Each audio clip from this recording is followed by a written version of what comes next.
Just days after North Korea's latest missile launch, the United Nations political chief is heading to Pyongyang for a rare 4-day visit amid heightened tensions between the regime and the U.S. Let's bring in John Bolton, former U.S. ambassador to the UN and Fox News contributor.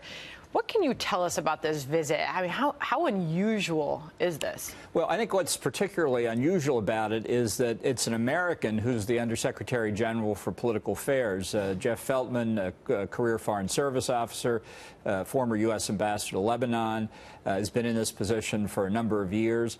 So if the UN Secretary General thinks there's any chance that Kim Jong-un and the North Korean regime have anything to say as time gets very, very short here before a key decision point, they may think saying it to an American is the best place to give it to get back to the White House. You have to think this is a rather long trip. I mean, you're talking about a 4-day trip here. The UN spokesperson said it's not in his current schedule to meet with Kim Jong-un, but he did not rule it out. Do you think that's a possibility? He could be actually meeting with the leader of North Korea? Absolutely. In many countries, they don't ever say for sure you're going to meet with the numero uno until it actually happens, but that prospect is there. I don't anticipate that North Korea is really going to have anything new and different to say. They may try and see it as a propaganda vehicle, but it'll be interesting to see how it plays out. So for his part, on his way over here, the UN chief, what do you think that he is hoping to accomplish, not knowing their agenda?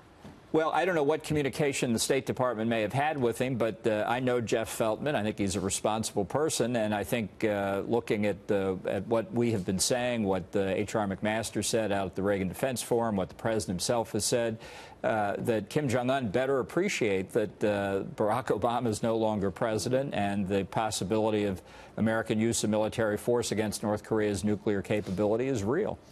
This is obviously coming amid heightened tensions between the U.S. and North Korea.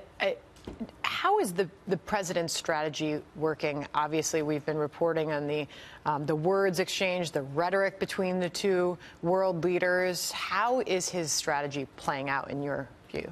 Well, I think he had a very bad hand he was dealt with when he came into office on North Korea, on the Iranian nuclear program, while we're on the subject, because of 25 years of failure to stop both of those countries from getting across the finish line to having deliverable nuclear weapons. So I think President Trump saw that if there is a peaceful way out here, it comes in China using its unique leverage over North Korea. I think he made that point to Xi Jinping in Beijing.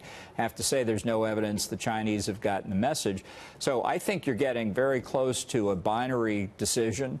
Either we leave North Korea with nuclear weapons, which I personally find unacceptable, or we've got to look at military force. But to your point, when you sat down here, the clock is ticking. Time is running out. What does the timing of all this look like to you? Well, from all that we can see, North Korea is very close to a point where they can deliver thermonuclear weapons to any target they want in the continental United States. Obviously, once they actually achieve that point, the odds of us doing anything militarily approach zero because of the risk of retaliation against us.